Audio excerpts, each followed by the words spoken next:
Big boss హౌస్లో ఎదురు చూస్తున్న వీకెండ్ రాకనే వచ్చేయడంతో నాగార్జున అసలైన విషయాన్ని బయట పెడుతూ వచ్చేశారు. ఏంటమ్మా నీ పరువు తీశారని అంటున్నావు అంటూ అసలైన వీడియోని పల్లవి ప్రశాంత్ రతికాలని కన్ఫ్యూషన్ రూమ్లోకి పిలిపించి అసలు పల్లవి ప్రశాంత్ రతిక ఏ విధంగా ఉంది అనేది ప్రతి ఒక్క వీడియోని ప్లే చేశారు.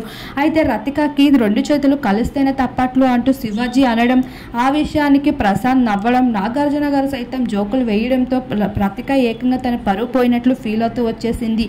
హౌస్లో ఈ విషయం పల్లవి ప్రశాంత్ శివాజీలతో అయితే గొడవ కూడా పెట్టుకుంటూ వచ్చేసింది.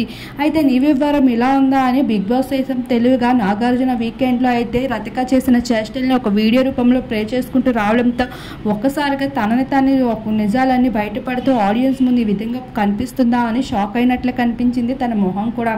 అయితే ఈ ఎపిసోడ్ అనేది అందరికీ ఎంతగానో ఆకట్టుకోబోతుంది. రతిక చేసిన చేష్టలు తనే చూసుకుంటూ సిగ్గుపడుతూ కూడా ఉంటుంది.